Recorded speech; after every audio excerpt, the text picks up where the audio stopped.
Pai de amor, muito obrigado, Senhor, pela oportunidade do dia de hoje.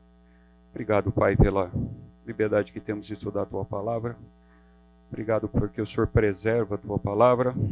Obrigado porque através da Tua Palavra podemos conhecer um pouquinho de Ti, Senhor. Usa esse tempo aqui para realmente nos valorizarmos a Tua Palavra, entendemos, respeitá-la, ter reverência, Senhor, e perdoa, Pai, aqueles que assim não os fazem, por favor. Muito obrigado, Senhor, por esse dia. Em nome do Seu Filho Jesus. Amém. Ok.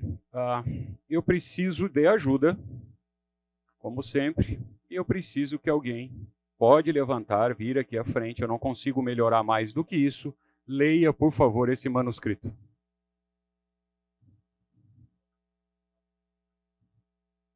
Não, chutar não vale. Eu preciso que alguém leia esse manuscrito. Se você quiser levantar, etc., fica à vontade. Alguém identifica o que é isso? Os chutes são, assim, umas coisas fantásticas, né? Porque eu vou perguntar por que é o Salmo 23. Não, porque eu acho que é, né? Então... sim, é que eu aqui acho que não tem, mas normalmente quando eu descubro que tem um farmacêutico, alguém que trabalha em farmácia, eu peço para ajudar. Porque esse cara que trabalha em farmácia, antigamente tinha que ler qualquer coisa. Hoje as receitas são digitais, né? Já mudou isso, mas tinha uma época que, né, só o balcão da farmácia conseguia entender algumas letras. Mas vamos lá, gente.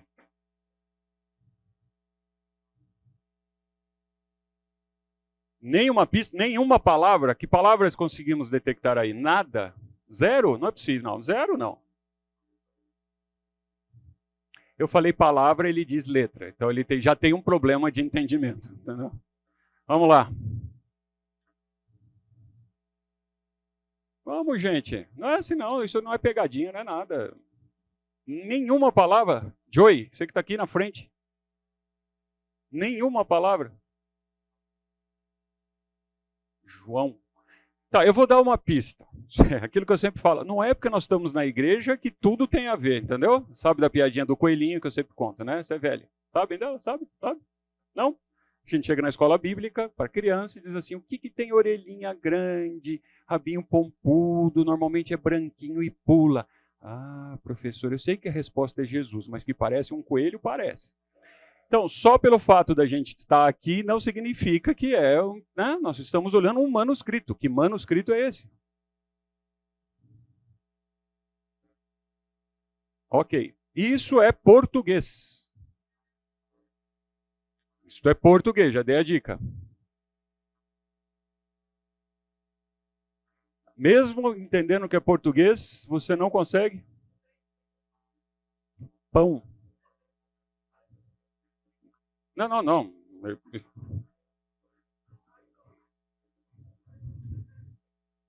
Tá? O que... Aê, como é que é, Yuri? A Vossa Alteza. Muito bom, é isso mesmo. Muito bem. Se vocês notarem também, a dificuldade é maior porque ele foi escrito dos dois lados. Se vocês perceberem, tem sombras, etc., porque está pegando o texto do outro lado. Perfeito. Então, já comprovei que é português. Isso é a carta de Pero Vaz de Caminha. Ok? Quando ele descobre o Brasil. Se ele foi descoberto. Ok, mas é essa carta que ele manda. Este é o texto. É isso que está escrito.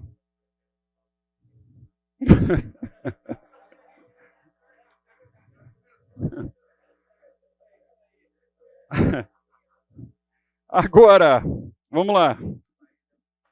Vamos lá. Em português, temos dificuldade? Agora já colocado em letras aí que você consegue entender. O que a gente não sabe daqui? A gente sabe o que é Capitão Mor? De verdade, não. A gente imagina o que é, mas a gente não entende a função, não sabe o que é. Eu vou falar por mim, tá bom? Que mais? E assim os capitães escreveram a Vossa Alteza a notícia do achamento dessa vossa terra nova, que se agora, até eu tenho dificuldade, que se agora nesta navegação achou, não deixarei de também dar disso minha conta a vossa alteza, assim como eu melhor puder, ainda que, para o bem contar e falar, o saiba pior que todos fazer. Isso é português. Todavia, tome vossa alteza minha ignorância por tua bondade, a qual bem certo creio que para aformosentar, nem afear. Então aqui a gente já tem problema, certo? Aqui não há de por mais do que aquilo que vi e me pareceu. Da marinhagem e das singraduras do caminho, não darei aqui conta, vossa alteza, porque não saberei fazer. E os pilotos devem ter este cuidado. E, portanto, Senhor, do que hei de falar começo. E digo, a partida de Belém, e assim vai, e assim vai. Então, isso é português. Então, a hora que a gente tem problema assim, não estou entendendo. O problema é que você não entende a língua. Ok? Porque nós vamos falar hoje aqui de traduções, de versões e de aversões que a gente tem. Então eu falei isso desde o começo, hoje eu vou repetir bastante.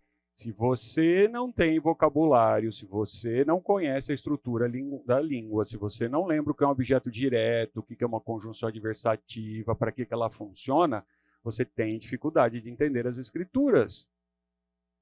Tá? Eu estou exagerando, é verdade. Isso aqui é um português antigo. Outra coisa que nós vamos falar hoje, a necessidade de revisões das traduções e versões, para não acontecer isso. Se você pegar a primeira Bíblia lá de João Ferreira de Almeida, quando ele fez isso lá em Portugal, ajudado por um holandês, certo? Para traduzir a primeira coisa para o português, acho que a gente não entende. É português.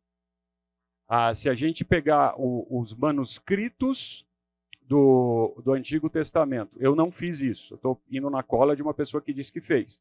Levar o manuscrito para um jovem hoje judeu que está lá curtindo balada, está lá normal, e pedir leia, ele vai ter esta dificuldade ou algo muito semelhante. E está em hebraico, que é a língua que, entre aspas, ele fala. É como nós falamos português, isso é português. E isso é português. Certo? Então, a gente precisa ter esse contexto, a gente precisa entender a importância das pessoas que estudam e traduzem as escrituras. Encosta a porta lá para mim, que vem para as escrituras. Até aí, traumas, angústias, mágoas, ficaram surpresos? Ok, vamos lá. Não vamos ler todo aqui o manuscrito dele. Mesmo sabendo a tradução, eu não consegui ler o Senhor ali no começo. É divertido. Então, são coisas de quem gosta. Eu acho divertido. Aí você fala, nossa, o cara acha isso divertido? Pois é, né? Tem gente que acha. Eu acho divertido. Olha, essa daqui é uma das cópias que eu saiba mais antigas que está nessa língua. Que língua é essa aqui? Não. É latim. Essa aqui é precursora do português. Meus antepassados estudavam latim. Meu pai estudou, meu pai é formado em Direito, e meu pai, à época, estudou muita coisa em latim. Então, quando ele olha um texto em português, a profundidade que ele olha é maior do que a minha. Se é uma piscina, ele desce metros a mais do que eu na análise de um texto em português. E ele muitas vezes discorda e discute a palavra, porque ele sabe de onde veio. Eu não. Eu já estou no português mesmo, meu latim é bem ruim para péssimo.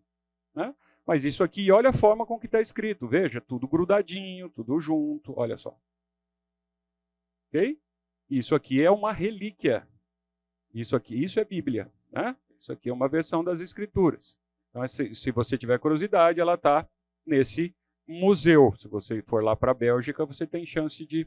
Não, Inglaterra, desculpa. Você tem chance de ver esta foto lá. Agora vamos para cá. Hino nacional do nosso país. Vamos lá. Primeiro eu não vou pedir para cantar, porque além do desafio, a começar de mim, você não vai saber a letra. certo? Se eu pegar os jovens aqui, eles vão passar vergonha. Né? Talvez, ela sabe. Não, é que a Amanda, ela tem o cérebro plugado no Google. Quando o Google não sabe, consulta a brincadeira, né, Amanda? Mas que bom que você saiba. Mas nós sabemos interpretar o que está escrito aqui? Ouviram do Ipiranga as margens plácidas. O que significa isso? As margens plácidas do Ipiranga ouviram um brado retumbante. Sim, mas eu quero saber o que são margens plácidas. Calmas. Isso, margens calmas, é português. De um povo heróico, o brado retumbante. Então, se ouviu, o que se ouviu? Olha como o texto é bonito. O que se ouviu? Ouviu um brado de um povo de forma retumbante. É fantástico o jeito que está escrito isso aqui. É lindo o português. O sol da liberdade em raios fúlgidos. Que são fúlgidos? Brilhou no céu da pátria nesse instante, ou no instante que aquilo deveria ter acontecido. Se o penhor desta igualdade, o que significa penhor?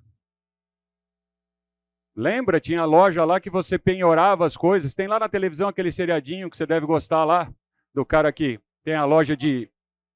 Perdão?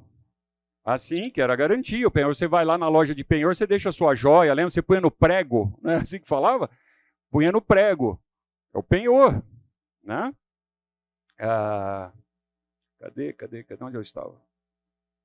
Isso. Conseguimos conquistar com braço forte. Em teu seio a liberdade. O que essa palavra significa aqui? Desafia o nosso peito à própria morte. Ó, patamada, idolatrada, salve, salve. Brasil, um sonho intenso, um raio vívido. De amor e de esperança a terra desce. Por que tem crase aqui? Porque é a terra, ele vem à terra. É isso? Então ele vem para cá. Né? E eu já vi gente falando que a terra desce. Não, a terra está descendo para onde? Não, querido. Isso é português. Né? Se em teu formoso céu, risonho e límpido, a imagem do cruzeiro resplandece. Lembra que é o cruzeiro? Não é o time de futebol, é aquele cruzeiro do sul que a gente olha aí, quando a poluição hoje em dia deixa a gente ver. Né? Gigante pela própria natureza, és belo, és forte, impávido colosso. E o teu futuro espelha esta grandeza. Qual grandeza? Tudo que ele disse para cima. Terra adorada, etc. E assim vamos com a segunda parte do hino, né? Que a gente sabe menos ainda. Né? Então, deitado eternamente em berço esplêndido, ao som e o mar à luz do céu profundo. Olha como é bonito. É bonito, é uma poesia linda. Fulguras, o que é fulguras? Ó Brasil, florão da América. O que é um florão?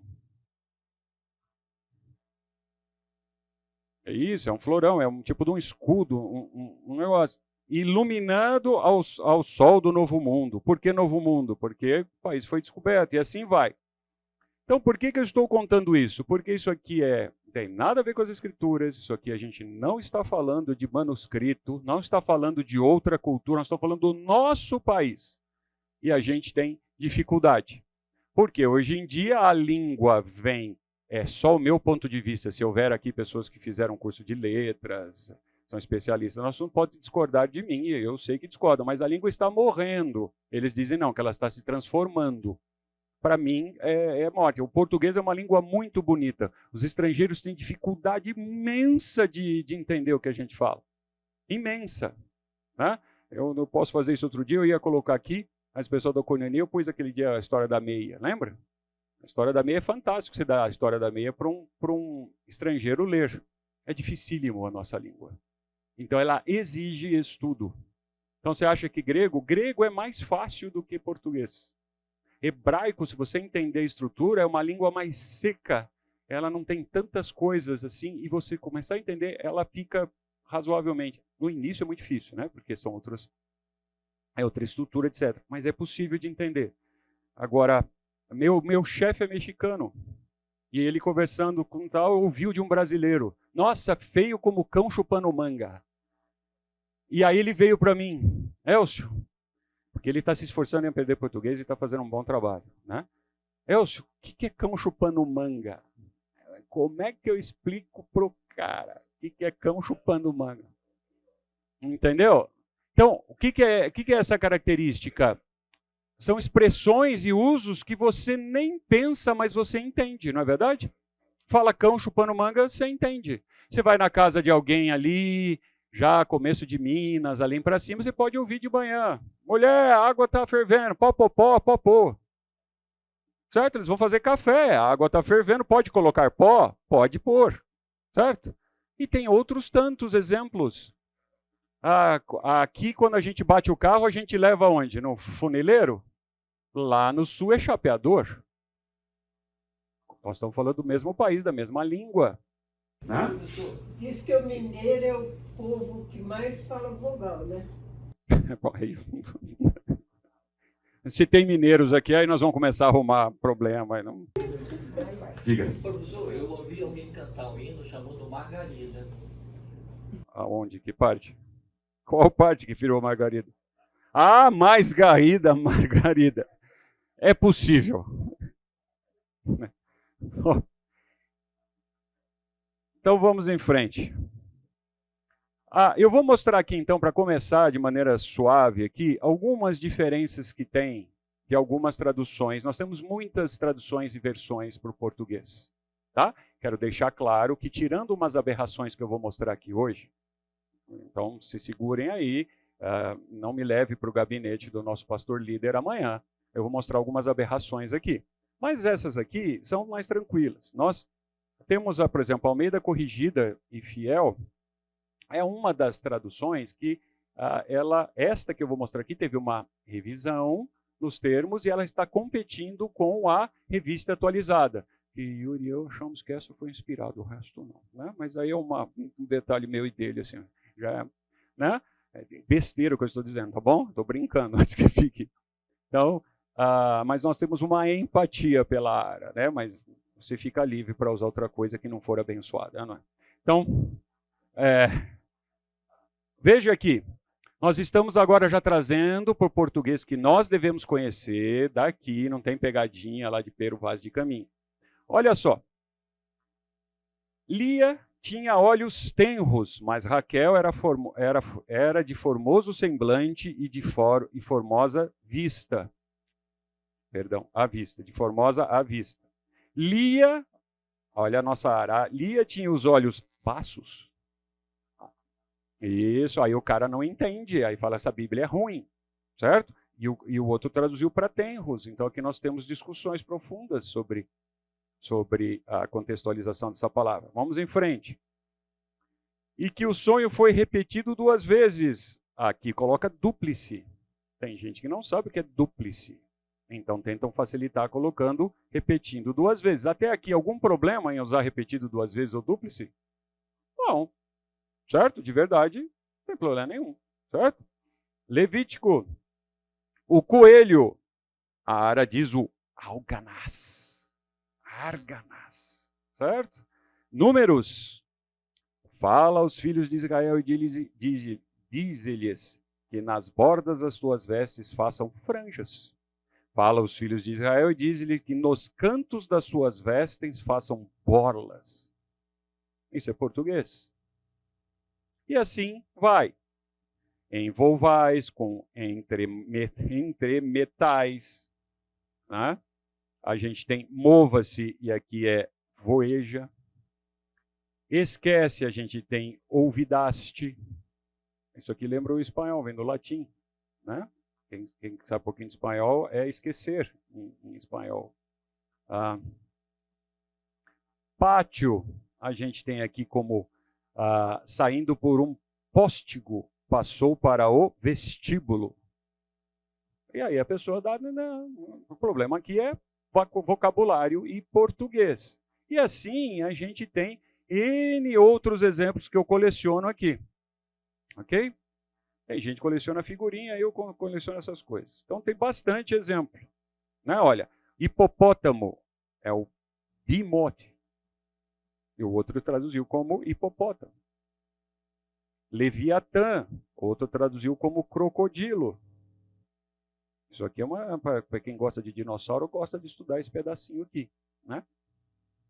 E assim vai, olha, aqui pedras, aqui traduziu como porretes, e assim sucessivamente. Cheiram mal, aqui ficou infectas. Né? Purulentas. O Meco sabe o que é uma coisa purulenta, tenho certeza absoluta que é um termo que eles usam na medicina. Nós aqui talvez tenhamos dúvida do que significa um purulento. Não é pururuca, é purulento. Né? Então aqui, ó, minhas chagas, né? O que são chagas? E assim sucessivamente, olha, tem bastante textos aqui para a gente se divertir, olhar. Por que eu estou falando isso? Quando eu estou estudando alguma coisa, eu gosto de olhar várias traduções, várias versões, e a gente entender por que está usando, quando que se aplica, como é que, da onde veio, vocabulário, etc. Há quem diga, não é meu caso, mas os hebraístas, por exemplo, dizem que a melhor tradução é a original. Né? Se você conseguir ler em grego, ler em hebraico antigo, ler em grego koiné, você vai poder fazer sua própria tradução. Outra, há um erro muito grande de fazer tradução palavra por palavra também, que é uma das formas que a gente vai ver de traduzir as escrituras. Eu falei um erro. Não é um erro, é um perigo, melhor dizer assim, não é um erro. Porque você às vezes tira as coisas do contexto. Né? Você tem que entender o que as pessoas vão ler. Se você pegar, eu posso, tá aqui aberto, depois posso mostrar, se você pegar as Bíblias mais antigas no Brasil mesmo, a gente vai ver palavras, ou vai ver como estava escrito, que não se escreve mais. Né? Teve atualização. O problema de hoje é que a geração que está aí não sabe escrever, é minha opinião, não se ofendam, e abreviam tudo, e acha que o outro tem a obrigação de entender, e não se faz claro. Isso está errado. Então tem que se saber escrever, saber se expressar. Tá?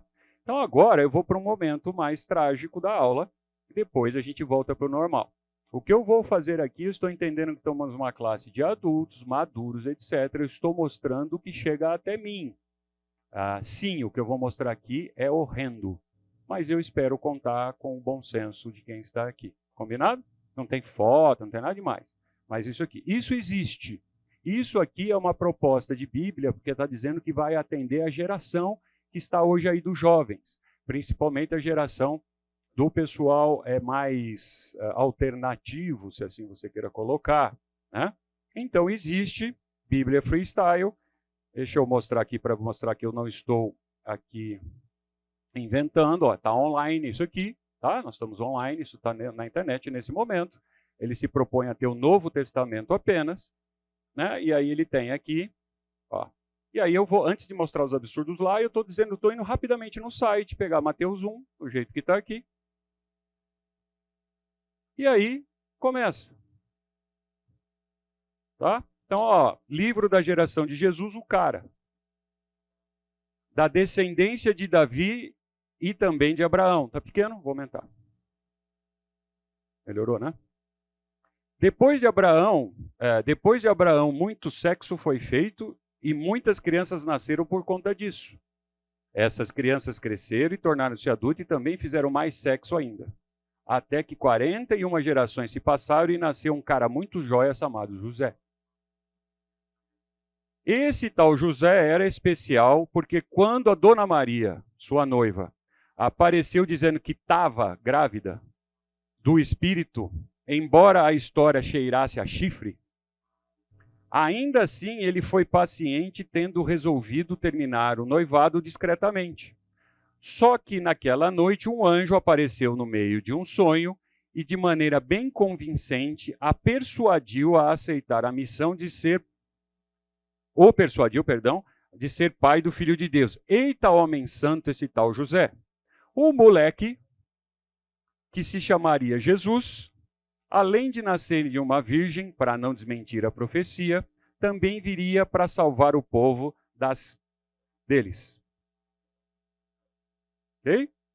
José, cabra macho e obediente, não com a Dona Maria, até que nascesse o menino e que o ultrassom celestial havia prometido. Tá bom? Então, isso daqui é a abertura do negócio em Mateus 1. Aí você vai estudar, porque os jovens vêm conversar com você. Pô, olha só, isso aqui é Bíblia, isso aqui é moderno, isso aqui fala a língua da gente. Avisado, porque a galera não fala mais jóia. Eu achei mais ou menos assim. Aí, a gente tem alguns outros textos, né? Então, por exemplo, eu não vou pedir para ler, é bem grande, né? João 2, 1 a 11, mas está aqui na nossa querida Ara, o texto, né? E como é que foi traduzido? Olha só. Depois que passaram 2 dias, Jesus e sua mãe foram chamados para uma festa de casamento. Já lembraram que trecho é esse? Que diferente do tal, cadê minha caneta? Diferente do tal, os noivos receberam os cumprimentos na igreja e resolveram dar uma big festa com direito a poder levar os penetras. Pois é, igual naquela festa da igreja, igual àquela festa de igreja, acabou o vinho. A mãe de Jesus reclamou que o vinho acabou e pediu para ele dar um jeito. Sabe como é? Um milagre aqui, outro ali, que tal fazer um vinho brotar da água? Nessa, Jesus respondendo para a mãe dele, eu tenho até dificuldade, que não era a hora de sair do seu mocó. Mas sabe como é, mãe? Ela sempre está disposta a mostrar foto. Está disposta a mostrar foto feia, contar seus defeitos e mandar você fazer um negócio de qualquer jeito. A boa senhora manda o garçom cumprir exatamente o que o filho dela ia mandar fazer. O rapaz, né? Os cumprir exatamente o que o filho dela iria mandar fazer. Rapaz, os caras juntaram um monte de barril de 120 litros. 120 litros, malandro. Encheram de águas astrais. Virou vinho do porto. Aí o noivo, que só estava pagando a conta, foi chamada pelo MC e ganhou uns parabéns pela qualidade do vinho. Afinal, em festa com cunhando, mas está escrito tudo aqui. Cunhando, se serve primeiro patinho, picanha só no final. Né não, Zezão? Ok? Mais alguns pedacinhos só para você entender para onde vai. Isso aqui é um dos... eu gosto, não preciso dizer o apreço que eu tenho pelas escrituras, mas tem alguns trechos que eu... Então, o Sermão do Monte é uma das coisas que me arrepia. Ok? É extremamente profundo, respeitoso, é o próprio Deus. Olha só como foi traduzido. Então, vós sois o sal da terra. Talvez você deva saber isso de cabeça. Ok? Vocês são a vodka da caipirinha. Mas se a vodka for vagabunda, como que alguém vai beber essa porcaria? Não serve para mais nada, senão para acender a churrasqueira.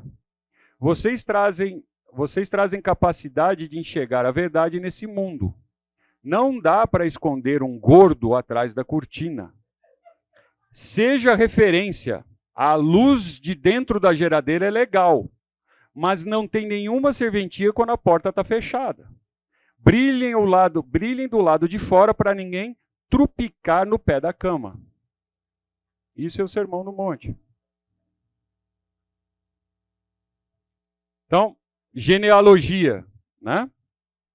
Aqui, ó, livro, toda a genealogia, num pequeno parágrafo.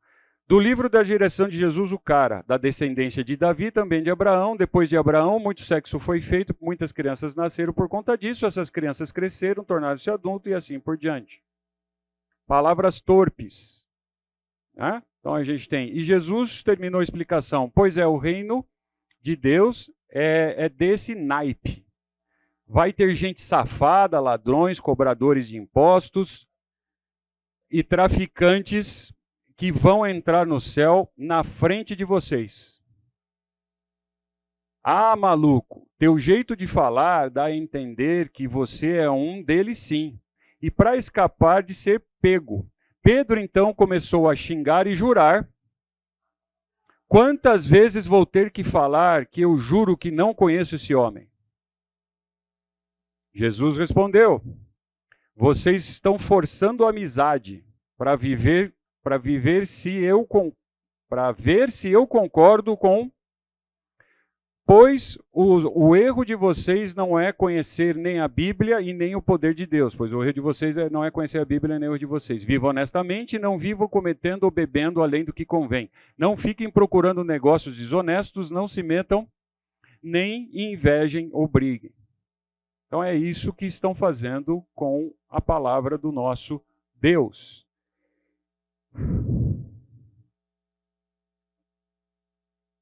Tá bom? Essa daqui é mais leve, olha. Se o seu computador é um empecilho para te deixar ser perfeito, quebra e joga no lixo. Sermão do Monte. Jesus sacou o que os caras estavam falando e comentou: quem precisa de médico e assim vai. Tá? Então, tem bastante coisa aqui. Nós devemos e temos que estar preparados para o que estão fazendo aí fora. Então, se você não conhece as Escrituras, conheça as Escrituras, ame este livro, devore este livro, medite nesse livro, estude esse livro.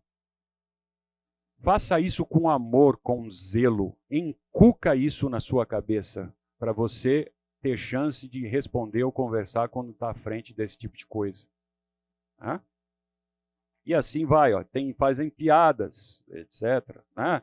E os discípulos perguntaram: e aí, Jesus, quer que a gente ore para Deus mandar um Genkidama do céu para destruir esta cidade? E assim por diante. Putz, e assim por diante.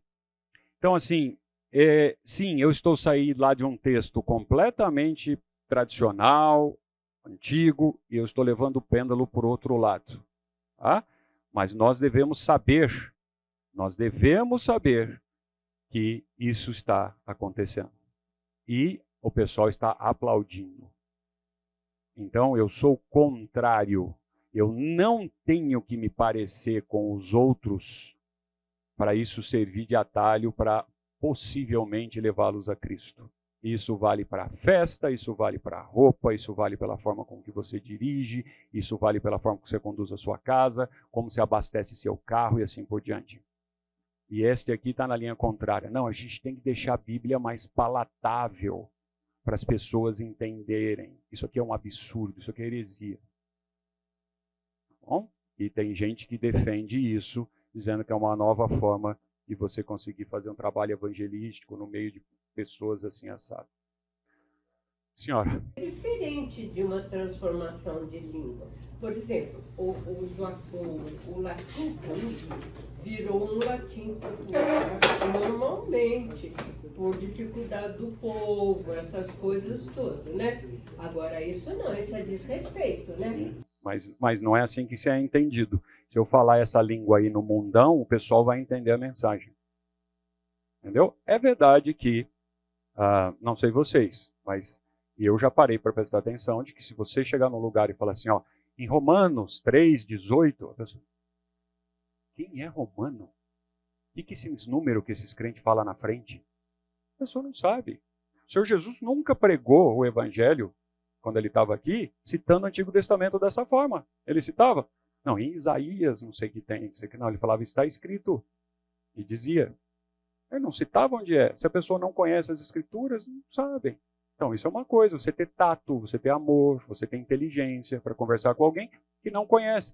Vocês já deram a Bíblia para alguém que nunca segurou a Bíblia na mão? Eu já fiz isso. Nunca. A pessoa olha aquilo, não entende absolutamente nada. Está tudo separado em versículo, não sei o que. Você manda ler as ordens, porque quem quer Coríntios? Como assim Coríntios? Não entende.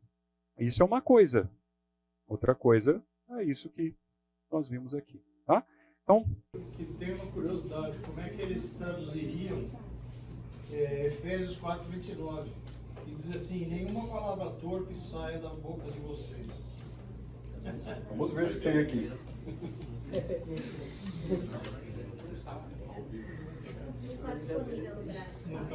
Efésios 4:29. não está disponível. Tem que baixar. Eu não estou com o PDF aqui, eu tenho ela aqui, mas não está aqui. Ok? Mas vamos lá. Mais uns minutinhos antes de chegar ao intervalo. Vamos falar um pouquinho, então, sobre história de traduções das Escrituras. Primeiro, você concorda que a gente precisa traduzir as Escrituras? Sim, eu também sim. Já falamos aqui que as traduções não são inspiradas. Então, isso pode ser um choque para você. Existe uma coisa que se chama a soberania do nosso Deus, ok? E outra coisa é a inspiração. Deus preservou a palavra dele por tudo. Se vocês estudarem o quanto já tentaram acabar com as escrituras, de queimar, de destruir, de matar, de arrebentar, e elas estão aí. E eu entendo que não vão sumir, ok? Mas é necessário a gente fazer, então, tradução para uma outra língua. A pessoa não entende, eu vou traduzir.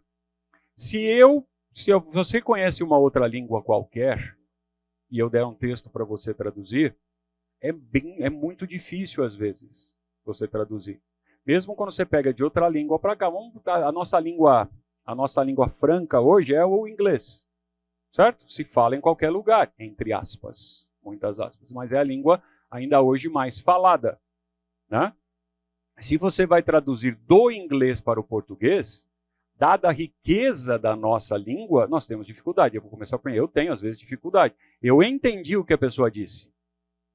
Agora, como é que eu vou colocar isso no português para ter o mesmo significado que a pessoa está dizendo? Esse é um desafio. O inverso é mais difícil. A nossa língua é mais rica. O inglês é mais pobre. Por isso que o get, lá o famoso get, tem 500 e tantos significados. Qualquer coisa, quando brinca, né? Quando você não sabe uma palavra, põe get que você passa adiante. Tá? Então, tem muito significado. Como é que a gente faz? O português é rico. A gente tem um monte. Então, como é que eu traduzo um texto de português para o inglês? E isso muda. Quanto mais vai indo para as línguas orientais, na minha opinião, fica mais difícil, porque elas saem da raiz do latim. Ou vá traduzir alguma coisa para os países da Escandinávia, lá em cima. Noruega, Dinamarca. Cara, é um desafio. É um desafio. Então, é algo que tem que se fazer como ciência. Não dá para fazer de maneira, vou traduzir. Não. Outro, se eu dou a ele para fazer a tradução, dou a ele, as traduções vão sair diferentes. Então, normalmente, não confie, primeira dica, em tradução foi feita por uma pessoa, ou por um grupo muito pequeno de pessoas, 2, 3. Não vai ser boa, por definição. Normalmente isso é feito por um colegiado. E introduz pessoas que nem cristãos são, que não tem nada, mas são técnicos em linguística. Então eles traduzem qualquer coisa. Então eles não têm nem a parcialidade deles teológica. Porque quando nós vamos traduzir um texto, nós vamos falar de um texto, o viés teológico seu vai fazer com que você vá usar determinada palavra. E não necessariamente a palavra é a mais adequada. Mas você, como conhece, você é cristão, etc., você vai fazer isso com a palavra e vai se dar mal. Então, traduções, vá atrás de quem traduziu, onde traduziu, qual foi o comitê, como foi feito, quem participou. Normalmente tem exegetas dentro desses grupos, para entender certamente se nenhuma doutrina ou se o texto original está sendo representado ali. Para a gente sair, o Fernando já contou isso algumas vezes de púlpito, como é que você traduz do português para uma língua indígena, que a língua indígena tem em termos de quantidade 1, 2 e muitos. Como é que você conta 12 apóstolos? Como é que você fala 12 pães? Você tem dificuldades. Então você precisa de alguém que conheça línguas e costumes para colocar escrito de uma forma que a ideia e o contexto seja transmitido e a pessoa entenda. Intervalo? Então, voltando. Nós vamos falar um pouquinho hoje, e metade da aula que vem, aí na aula que vem é a última. Eu prometi, vou trazer algum material de estudo que você possa ver, algum aplicativo, qualquer coisa desse tipo aí, site, etc., para a gente usar como ferramenta de estudo. Já está aqui, senhor Marcos. Muito obrigado pela lembrança, mas dessa vez eu olhei para você, eu lembrei e fiz primeiro. Normalmente é você que lembra mesmo. Não. O cara não. Né? Então vamos lá. Importância da gente traduzir. Deixa eu começar o que eu estava conversando aqui com o Joey no intervalo. Eu quero que você tenha isso como padrão. As traduções que nós temos, convencionais, que você conhece, etc., elas podem ter diferença, mas nenhuma delas compromete a mensagem das Escrituras. Não há erros doutrinários, tá bom? Senão ela seria apócrifo, certo? Ou deuterocanônico, como a gente já estudou. Ela estaria fora. O que acontece são formas de interpretar, que é o desafio de qualquer tradutor. Voltando ao que a gente estava falando dos intervalos. É desafio. Outro desafio. Você já fez tradução simultânea, como aconteceu aqui na igreja algumas vezes? É um desafio fazer aquilo. E ainda mais quando a gente conhece a língua do quem está falando original, e o irmão que está lá com a maior boa vontade, que domina a língua, fala de outro jeito, eu falo, eu não colocaria essa palavra. Certo? Porque você conhece. Você vai ao cinema. Se você conhece a língua que está sendo falada no cinema e você vê a legenda incomoda. Porque não é isso. Não é exatamente isso que ele falou. Mas não muda o filme, não muda a história, não há nenhuma alteração ali que comprometa nada. Às vezes até gosto. Eu falaria isso, não isso. E aí pode ser até gosto, chegar ao nível de ser gosto. Eu acho, e quem acha não sabe, que era melhor tal coisa. Então a gente tem que ter... Igual em casa, que às vezes tá assistindo. Cuidado com o igual em casa. Estão assistindo TV, tá em português e a legenda é em português. Tem um membro da minha família que consegue assistir o programa em português e colocar legenda em português. Aí, uma coisa que está sendo falada não é o que está sendo escrita na própria língua e aí dá problema. Né? É muito ruim. Né? Mas, vamos lá. Então, vamos lá. Nós compreendemos, então, como Bíblia, que a Bíblia é originalmente escrita em hebraico, aramaico e grego, e tem algumas expressões em outras línguas, tá? Palavras ou expressões em outras línguas lá. Mas originalmente é hebraico, aramaico e grego. Foi traduzida para diversas línguas ao longo do século. E a importância dessas traduções, claro, é para a disseminação da palavra de Deus, evidente. Você vai traduzir, você vai deixar com que a Bíblia seja acessível. Então, a Bíblia é uma revelação escrita de Deus. Não é o assunto daqui, mas Deus está na Bíblia, claro, mas Deus não está contido na Bíblia. Tá bom? Deus é muito maior do que as Escrituras revelam. Ele fala na Bíblia, essa frase não é minha, como se um balbuciar. Como se ele falasse assim, menininho, vem aqui com o titio. A gente faz isso com criança. Eu entendo que as escrituras reveladas seriam disso. Deus é muito, infinitamente maior do que ele se deixou a revelar. Tanto é assim que tem tanta coisa que ele não revela. A própria escritura diz que o que não está revelado pertence ao Senhor. Ele não revelou. E uma dica, se você quiser seguir, quando a Bíblia não fala, eu também me calo. Certo? Se a Bíblia não fala, eu não sei. Por quê? Porque a Bíblia não diz. Pô, ela não diz? Não. Então, também não sei. Tá? Traduções. Né? Uma das traduções que a gente já tem é a tal da Septuaginta, que a gente ouve bastante por aí. Também pode ser escrita, né, por os... Nossa, está horrível essa letra. Né, pelo símbolo em algarismo romano. A metade da sala já não sabe mais algarismo romano. Né? Você coloca assim, século tal, a pessoa fica olhando aquele monte de X e X. O que é isso? Né? A gente está cada vez mais perdendo a origem da nossa língua. Então, Septuaginta. O que é a Septuaginta? Professor, mas desculpa aí. A versão dos 70, na verdade, foram 72 rabinos que traduziram. Mas é verdade, foram 72, por isso Septuaginta, etc. Os rabinos eles saíram da Babilônia naquela época e foram traduzir. Foi a primeira vez que eu saiba que foi traduzido o Antigo Testamento para uma outra língua. Foi traduzido então para o grego. Ok? Então é a tradução do Antigo Testamento para o grego feito na Biblioteca de Alexandria. Eles traduziram isso lá. Isso é a Septuaginta. Então, quando às vezes a gente está com dificuldade de entender o texto em hebraico, a gente recorre ao grego da Septuaginta para entender o que o cara que sabia grego e hebraico traduziu aquela palavra para isso. Por que será? Então é uma ferramenta, tá bom? Que a gente usa. Por que ela foi traduzida para o grego? Porque o grego, à época, era o que é o inglês hoje. Era a língua franca da época. Então, se você ouvir falar bastante Septuaginta, Septuaginta nada mais é que o Antigo Testamento traduzido para o grego. E Elson, as Bíblias mais recentes em grego, elas também têm atualização ou elas são iguais à Septuaginta? Todas as línguas, elas vão... eu vou, você usou a palavra que eu estou evitando desde o começo da aula. Com a história toda que teve de problema de atualizar a Bíblia, essa palavra está com problemas. Então eu prefiro que seja que a gente veja como revisão, como alguma coisa assim. Porque a ideia de atualizar não é atualizar o conteúdo, é atualizar a palavra ou a forma com que a gente vai escrever e tem que transmitir a mesma ideia do texto original. Não é atualizar dizendo que o negócio está velho, vou lançar a versão 2.0. Não, não é isso, certo? Infelizmente essa palavra está em discussão hoje em dia. Então, mas sim, todas as línguas elas vão adequando. Se você pegar, nós já falamos disso aqui brevemente, a NVI já tem a revisão dela, certo?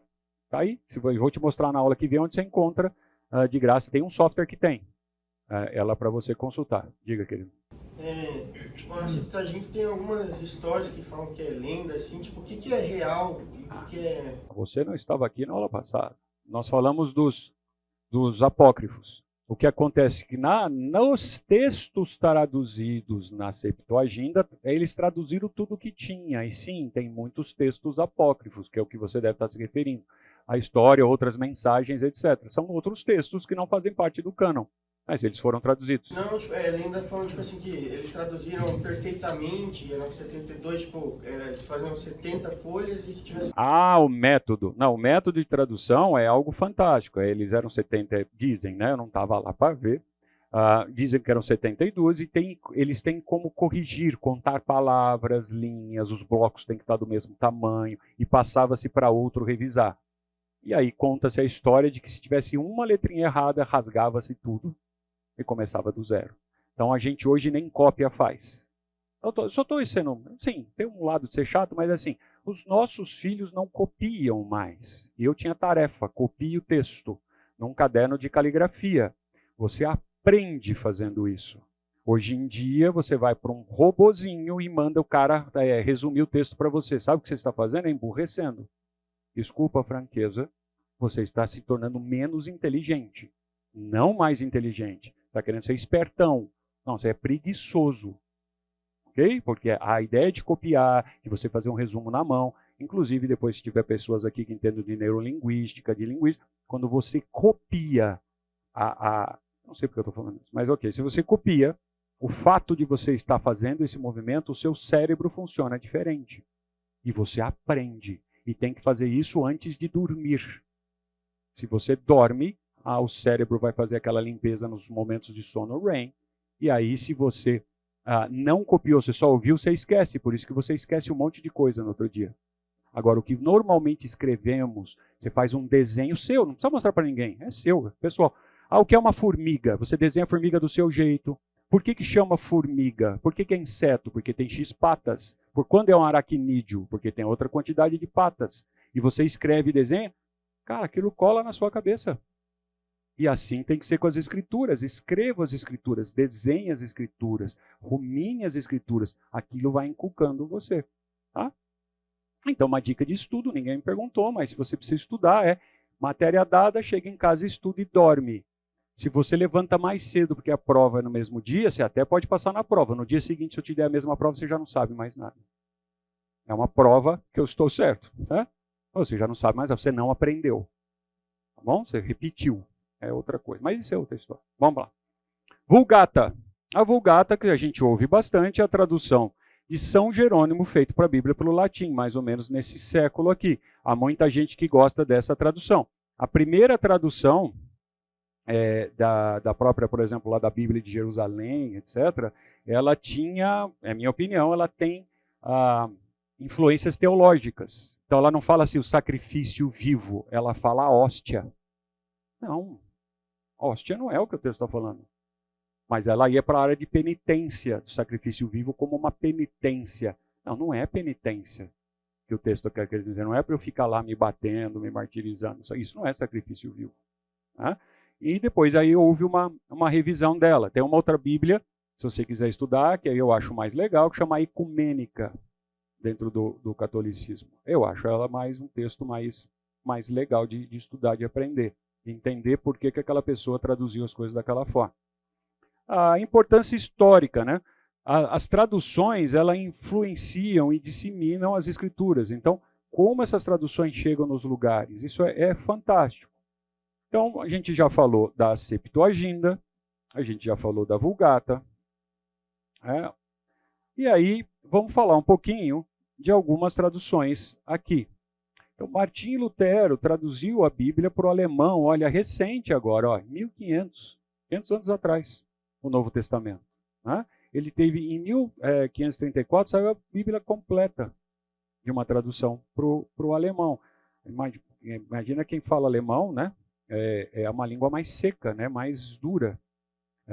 E deve traduzir, assim, se for do latim para lá, nossa, é difícil. Eu não saberia, nunca conversei com ninguém para fazer isso do hebraico, por exemplo, direto para o alemão. Eu não sei qual é o nível de dificuldade. Mas o alemão é uma língua mais seca, né? Deve ser um desafio muito grande. E assim vai. A primeira tradução para o inglês, que eu saiba, foi feita por Tyndale. Nesta época, ele traduziu para o inglês. Aí saiu, quando teve a invenção da imprensa, aí a coisa começou a andar. Lembrem que até então, gente, as escrituras eram um tesouro, não está na mão de vocês como está aí. Como eu disse já em alguns momentos, e vou ser repetitivo, você nem dá valor porque tem aí. Você põe aí no celular mesmo, que ande e tal. Me sugeriram, e eu não fiz, como vocês viram, talvez eu faça isso na próxima vez que repetir esse curso, que é o seguinte, colocar a caixinha de celular na porta e fazer com que os alunos tenham a Bíblia em papel. Entendeu? Mas eu falei, não, nós estamos falando com adulto falou, eu não posso largar meu celular aqui, você não manda em mim. Né? Eu tenho, adulto é difícil lidar com adulto, com criança a gente, mas o adulto, como assim? Então eu não fiz. Mas seria uma boa experiência, a gente passar aqui alguns minutos sem o celular e manusear a Bíblia em papel, né? Para a gente entender como funciona. O Novo Testamento, olha, foi publicado em 1522, né, com uma Bíblia completa em 1534. A tradução de Lutero teve um impacto profundo, porque as pessoas não tinham acesso à Bíblia. Então você ia à igreja e você escutava alguém falando, e muitas vezes em latim. Eu não vou falar o nome das instituições, mas tem uma instituição aqui em Campinas católica muito tradicional, e eles permitiam jogar futebol no campo. E eu ia para assistir a missa, que o padre não deixava jogar futebol se não assistia a missa. Então eu assistia a missa e ia jogar futebol. E aí a hora que vinha, pedaços ainda em latim, palavra de Deus. E ele falava uns negócios lá, eu não entendia absolutamente nada. E ele lia em latim, e a coisa seguia. Né? Então, a tradução disso para línguas em que as pessoas... O que é esse monte de bom? Pois não. Será que Lutero traduziu a Bíblia Católica? Então, isso aí são conversas difíceis. O que era a Bíblia Católica é outra discussão. Tá? Não vamos fazer isso aqui, mas dá para a gente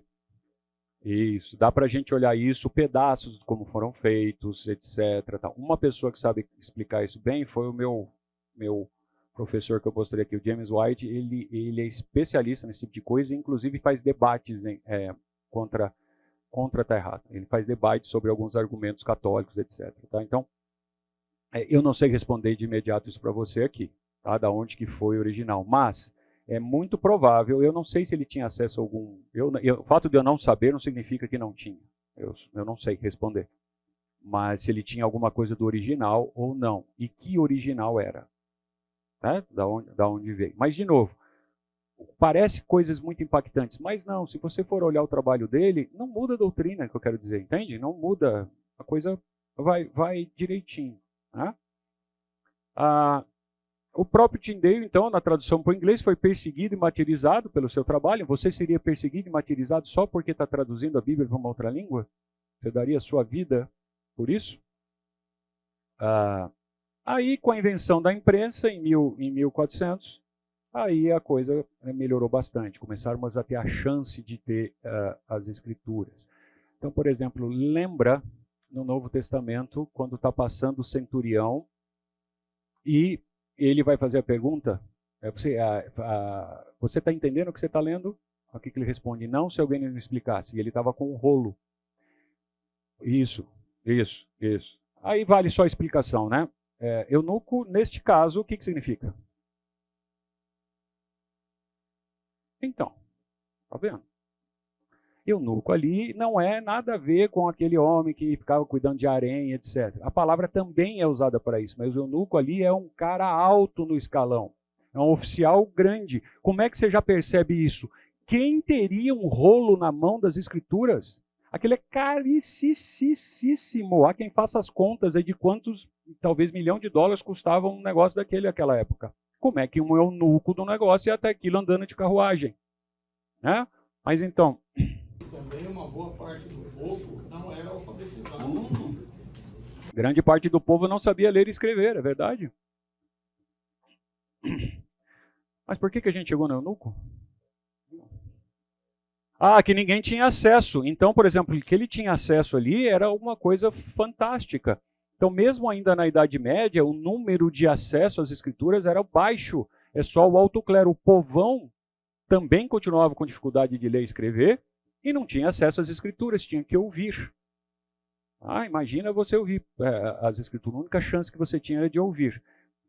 Se der tempo na aula que vem, vai ser uma aula com menos assim, eu vou colocar um vídeo aqui que eu recebi de um contemporâneo nosso, humilde, que ele não sabe ler e escrever. Eu vou mostrar. E ele decorou por figura os livros da Bíblia. E ele escreve sermão, mas ele não sabe escrever. Então ele dita, a filha ou a sobrinha, está me faltando agora, e escreve. Você vai ver a paixão que ele tem pela Bíblia. E é um analfabeto. E você pede para ele, acha aí Provérbios. Ele acha. Ele não sabe ler, não sabe escrever. Ele gravou como é que escreve Provérbios. Ele não sabe o que é, mas é essa figura aqui. Ele acha. Fantástico. Bem longe de muitos de nós, né? Bom, tradução. As primeiras tentativas de tradução para o português, então. Alguma coisa aconteceu no século XIII. Foi uma das primeiras tentativas de tradução. No contexto das traduções por português, as primeiras tentativas eram fragmentadas e esparsas. Então, assim, não era, você imagina, eu vou começar daqui, vou até o fim. Pega textos. Não é como se você fosse mandar para alguém de outra língua e você tivesse, não, só esse pedacinho, ó, o texto está dizendo isso e traduz. Então, tinham fragmentos disso em português. As traduções iniciais, no entanto, eram parciais e muitas vezes não eram amplamente difundidas. Você não tinha livraria, que hoje também não tem, né? Já deu a volta e fechou, mas a gente tinha uma coisa que chamava livraria, e era fantástico, e outra que chamava biblioteca. Você ia lá nas fichinhas ainda procurar e saber que instante que estava, se o livro estava lá, né? Hoje em dia não tem mais isso. Deve ter, mas ninguém usa, né? O nosso querido e famoso João Ferreira de Almeida. Agora eu vou fazer um desafio. Pode ser sua Bíblia digital. Eu quero que você me diga qual é a versão da Bíblia, quando ela foi impressa e como. A que você está aí na sua mão. Vai, procure. Você deve estar com uma Bíblia aí de algum formato. Eu quero saber qual é a versão, de onde ela veio, como é que ela foi formada, em que ano ela foi publicada. Cadê?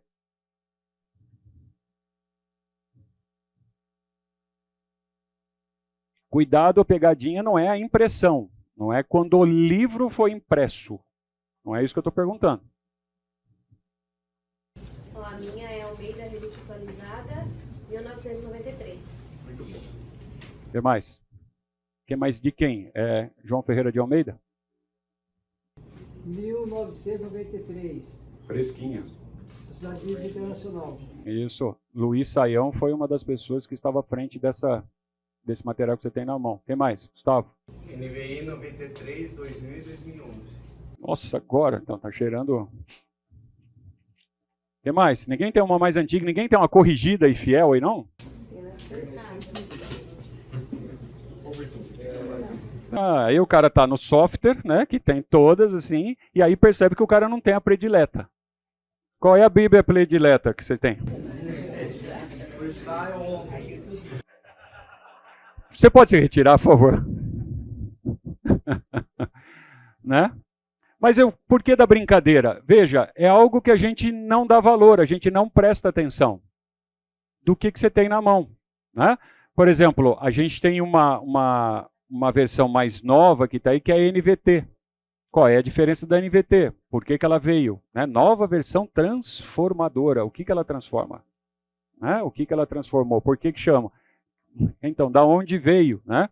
Você quer irritar o pessoal da NVI, é irritar mesmo, que é uma brincadeira boba, é dizer que é a nova versão inventada. Né? Eles ficam bravos também. Então, veja, a gente tem uma riqueza de traduções das escrituras para o português, mas é uma riqueza. um pouquinho da história do nosso querido João Ferreira de Almeida, que talvez você não saiba, né? Vale lembrar, existem Bíblias que não vieram do João Ferreira de Almeida. Professor, eu tenho uma do padre aqui, ó, Antônio Pereira de Figueiredo. Então seja excomungado, não é brincadeira. Não, existem várias traduções, por exemplo, a tradução cuidado com o negócio de Novo Mundo. Se você tem uma Bíblia Novo Mundo, não guarda ela, usa, é a minha opinião. Tá? Faz outra coisa, Novo Mundo é perigosíssimo. Tá? Tradução da Bíblia Novo Mundo. Mas quem é João Ferreira de Almeida? Né? Ele era adolescente, nós não vamos discutir se ele tinha 14, se ele tinha 16 ou tinha 18. Tem discussões. Quando ele começou a traduzir as escrituras, por quê? Porque ele se converteu através de missionários holandeses. Impressionado com a Bíblia, você já ficou impressionado com a Bíblia? Ele começou a estudar línguas originais, olha o que ele fez. Então ele foi estudar as línguas originais e dedicou a tradução das escrituras para o português. Ele morreu e o Novo Testamento ainda não tinha sido publicado, né? Então essa é a história muito rápida e breve de João Ferreira de Almeida. Ele usava dicionários hebraico para o português ou ainda grego para o português. E ele foi estudar as línguas originais. Gente, é gostoso, faça isso como um hobby, uma coisa assim. É que a palavra estudar para o português é penitência, né? Assim, se você não se comportar, você vai estudar. Estuda antes de você... Nós erramos quando fazemos isso com as crianças. Aí estudar vira uma penitência. Semelhante ao trabalho. O pai que chega em casa reclamando do trabalho, o filho nunca vai querer trabalhar, porque esse negócio de trabalho é ruim. Meu pai chega em casa falando aquela porcaria do trabalho, eu não aguento mais trabalhar, estou cheio do meu trabalho. O que você está ensinando para a criança? Trabalho é ruim. Então não faça isso. Estudar é um prazer, é um privilégio. Você poder ter as coisas, ler, aprender, se aculturar sua cabeça, aumentar, né? Ficar sabendo as coisas. E a gente pune. Você vai estudar. Não, é só a minha opinião, tá? Não faça isso. Então, seu trabalho foi continuado por outros, né, até a tradução completa do Antigo Testamento, publicada em 1753. Aí nós temos a Bíblia Almeida, que teve um impacto profundo, né, e está sendo revisada até hoje. A gente tem a nossa querida Bíblia Almeida. Um fato interessante e engraçado sobre a tradução é a forma com que ele lidava com os recursos limitados. Então ele tinha dificuldade, ele tinha recursos limitados na tradução. Certa ocasião, ele traduziu nos metas em tentação, ao invés de não nos deixes cair em tentação.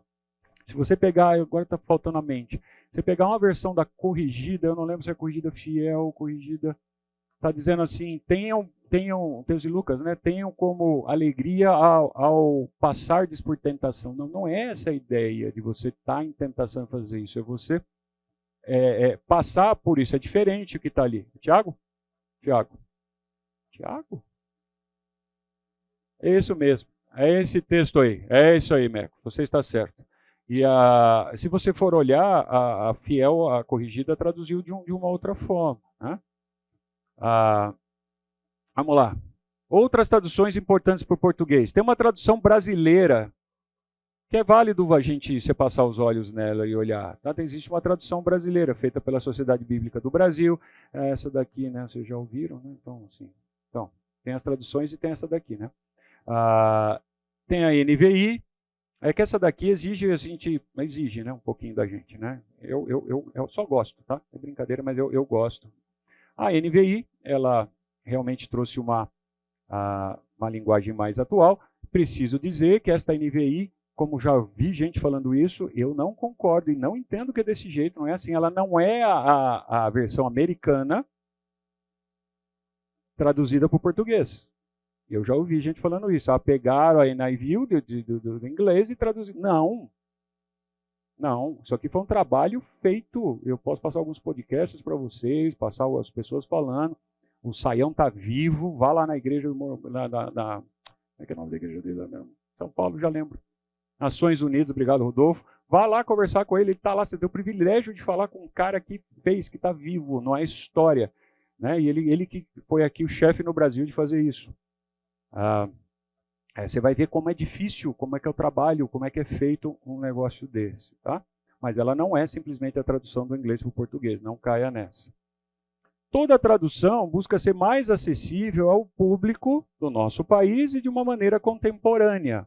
Né? Se você pegar talvez seu bisavô falando português, você tem dificuldade de entender, não é verdade? Se pegar o próprio bisavô da gente, ele vai usar algumas expressões, e o inverso. Ele já não entenderia algumas coisas que a gente fala, porque tem palavras, inclusive, que talvez não existissem na época dele. Fora que a gente hoje, em português, aceita enxertos de outras línguas, né? Você já fala deletar, certo? Eu vou printar. Tem isso, né? E ela, devagar, a coisa vai indo. E algumas dessas palavras já se encontram em dicionário. Se você tiver curiosidade também com língua, você vai ver que a língua portuguesa ela tem uma convenção mundial, né, sobre língua portuguesa. Você não pode fazer o que quiser com a língua. O espanhol, o idem. Mas, isso é outra assunto. Outra tradução importante é a nova versão internacional, como a gente estava dizendo. Ela traz algo para um vocabulário mais fácil de ser compreendido. Por exemplo, tem uma versão que é corrigida que fala chocarrices. O que é chocarrices? Está lá. Né? Então, a NVI já trocou a expressão, dá o mesmo sentido, mas não precisa usar chocarrices. Né? Então, por exemplo, veja aqui, porque Deus amou o mundo de tal maneira que deu seu Filho unigênito. A NVI colocou, porque Deus tanto amou o mundo que deu seu Filho único. Está dizendo a mesma coisa? Tá, mas esse aqui parece que é mais palatável. Né? É mais fácil de a gente entender. Então, isso não é um problema, no meu ponto de vista. Isso não é nenhum problema. O que ele mudou aqui? Nada. Ele falou a mesma coisa de um jeito diferente, que talvez seja mais fácil da gente entender. Por quê? Nós temos dificuldade hoje em dia de saber o que é unigênito. A Bíblia diz unigênito do Pai. Quando ele fala único, filho único, né? A gente fala isso, é filho único. Você não fala o filho unigênito. Você fala filho único. Então, ele ajuda na compreensão do texto. Outro exemplo aqui, por exemplo. No princípio criou Deus o céu e a terra. A Bíblia, na linguagem de hoje, diz, no começo, Deus fez o céu e a terra. Eu acho isso engraçado. Por isso que eu pus engraçado. Mas mudou alguma coisa? Não. Existe um pouquinho de diferença entre princípio e começo. Se o português coloca essas duas palavras, é porque elas são diferentes, certo? E Deus, criou Deus os céus e a terra, Deus fez. Então, ele não usa o verbo criar, ele usa o verbo fazer. Céu e terra. Aqui ele usa céus, aqui ele pôs no singular. Aqui também você tem que entender qual é a diferença aqui quando você usa céus e quando você usa céu. Tem diferença. Não, o estudo não é de céu e coisa aqui, mas a gente tem 3 céus. Pois não. A questão do criar, esse verbo só pode ser aplicado por Deus. Só Deus pode dizer criar, quebara, Bereshit bar Elohim. Ele criou do nada. Ou seja, ninguém pode dizer, eu crio alguma coisa. Você vai criar a partir de uma matéria-prima, de uma coisa pré-existente. Deus criou do nada. Entendi. O fazer, você faz de alguma coisa pré-existente. Esse verbo criar, ele está dividindo com a gente, que dá uma ideia de que foi feito do nada. Então, as traduções aqui seriam diferentes por causa disso, porque esse verbo aqui dá a ideia de que surgiu algo de onde não existia nada. Né? Então, você está vendo? É aquela coisa de você assistir o filme no original e você vê. Agora, de coração aberto, ok, mas tudo bem, uma pessoa vai deixar de se converter, vai fazer isso daqui por causa disso? Não, só que é um problema doutrinário, eu não enxergo o que é. Tá? Porque as escrituras têm bastante variações, não são erros. Variações. O tempo aqui não dá para a gente entrar nisso, mas é legal estudar as variações que existem. Não são erros. Quando diz uma quantidade num texto, diz quantidade no outro texto diferente, essas são variações. Tem duas formas básicas de se fazer uma tradução. Não se limita a isso. Eu estou sendo simplista aqui. A maioria que você vai ouvir por aí é você ter a fidelidade ao texto original. Então você tem que manter a integridade do texto em hebraico, aramaico e grego. E existe, então, uma ideia de você fazer uma tradução de equivalência formal ou equivalência dinâmica. Então, quando você tem as traduções que você tem aí na sua Bíblia, seria legal você saber se foi feita uma tradução formal ou dinâmica. Porque isso mostra o que o tradutor, qual foi o princípio que o tradutor está usando. tá? Se você quiser se aprofundar. Tá? A tradução da Bíblia é um trabalho extremamente complexo e exigente, criado por princípios essenciais. Um desses princípios é a fidelidade ao texto. Nenhum tradutor pode colocar a sua versão. Existem pessoas que trabalham com tradução juramentada, certo? E essas são pessoas que você pode conversar também. Por que ele é juramentado e qual é a dificuldade que ele tem no dia a dia? Tem dois tipos de tradutor juramentado. Um é basicamente sem nenhum respeito, que traduz sempre a mesma coisa, mas tem outros que pegam trabalhos para fazer tradução.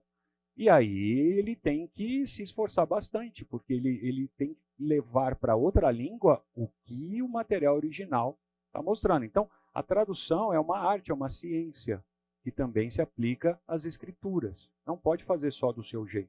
Tem regras, etc. Então, os tradutores têm que se esforçar para preservar o significado e a intenção dos textos hebraicos. Eu sempre digo isso. Cuidado com o que eu vou dizer. A Bíblia não foi escrita para você. Quando estava lá o amanuense escrevendo, ele falou, não, vai ter uma classe na escola bíblica, lá na cidade de Campinas, o pessoal vai estar sentado. Não.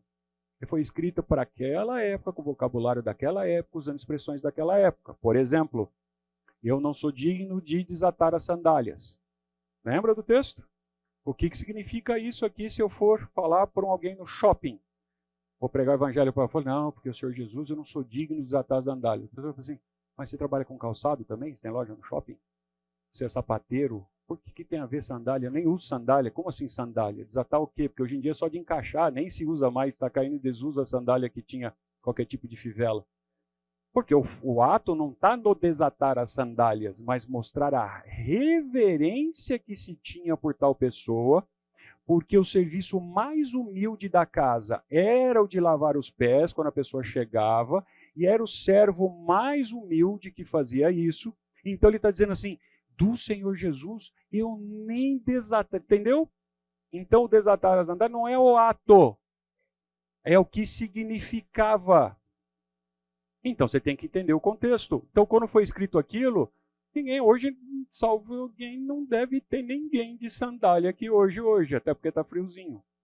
Certo? E não tem esse costume de desatar a sandália, então não faz sentido. Então você tem que estudar culturalmente. Então um desafio para a gente entender as escrituras é colocar o óculos do leitor original. O que ele está entendendo quando lia isso? Não é o que eu entendo, é o que o texto está dizendo para quem estava lendo aquela época. Se você não usa isso, você vai usar uma palavra bonita, chama anacronismo. Eu querer, por exemplo, olhar com a minha lente, forçando a pessoa lá do Antigo Testamento ou contemporâneo do Senhor Jesus a entender da mesma forma. Não, não foi assim. Não é assim. Então você tem que entender o princípio. Não, imagina fazendo isso na hora que você vai traduzir. Como é que eu traduzo? Ache aí o versículo sobre o chifre. Deus exaltou meu chifre. Cadê? Acha aí. Vamos? Acha aí. Como é que você explica isso para alguém? Você está com o software, é só escrever lá chifre que ele já aparece. Tem exemplo no Antigo Testamento e tem no Novo Testamento. Então, enquanto você procura, qual é a ideia? Se eu falar chifre hoje, no nosso tempo, é algo que não é legal, não é isso? Porque lembra a infidelidade. É fidelidade conjugal, não é isso? O cara é chifrudo, o cara não sei o que, desculpa o termo, mas leia. Então o Rei da Glória, o Senhor, exaltou meu chifre. Meu chifre foi exaltado entre os chifres, e eu fui exaltado entre os chifres do povo. Como o chifre que é fendido, mas não se quebrou. Assim é o meu chifre que foi fendido, mas não se quebrou. Viu só? O que isso significa para você? Não sei, não entendi nada. O que é essa história de chifre maior, outro que tem fenda no chifre, etc. Para aquela cultura, chifre é a expressão de força. Então ele estava dizendo que até o chifre dele, e se você olhar isso no ambiente dos animais, tem aqueles animais que são mais chifrudos e eles têm mais poder de ataque. E aí ele está dizendo, o meu chifre até teve uma fenda, a minha força até desfaleceu, mas Deus me sustentou. É isso que ele está dizendo. Você vai ler isso para o português? é uma tradução que merece uma adequação. Você trocar isso por força, por exemplo. A gente entenderia. Agora, por chifre, não é legal. Então, esse é um exemplo que a gente tem. O que me incomoda é se você passar por um versículo desse, não entendeu e vamos para frente, né? Pula. Isso daí não tem problema. Né? Não tem importância não entender isso. Não, pare, vá atrás, vai entender. Aí você aprende o que o texto quer dizer. Então, rapidamente aqui. Equivalência formal é uma forma de traduzir. O método, então, é um método. Ele busca traduzir palavra por palavra, mantendo a estrutura e as palavras originais. Ok? Então, por exemplo, a tradução literal de splagma em grego seria entranháveis afetos, referindo-se às tripas. A gente já deu esse exemplo aqui, certo? Existia o conceito nas escrituras, ou existe, de que coração seria a parte racional. Então, quando você fala assim, meu coração, não é esse coração que você hoje usa aqui, que fica fazendo esse negocinho aqui, que é emoção, etc. Não, coração era a razão. E emoção era as tripas, por isso que até hoje, quando alguém fica nervoso, corre para o banheiro.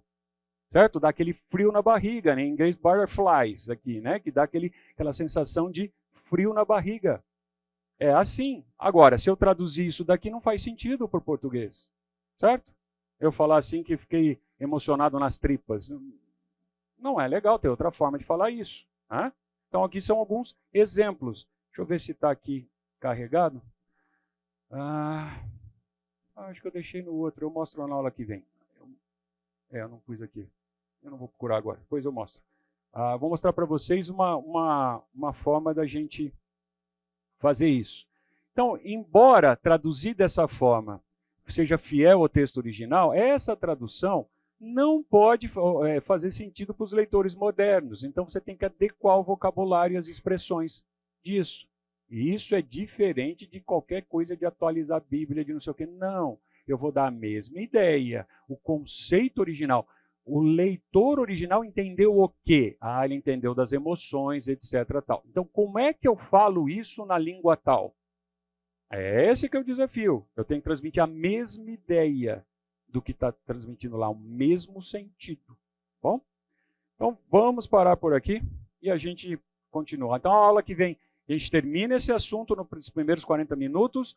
Depois, nos últimos 40 minutos, a gente vai falar de algumas ferramentas, aplicativos, alguma coisa que estão me pedindo aí para estudar as escrituras.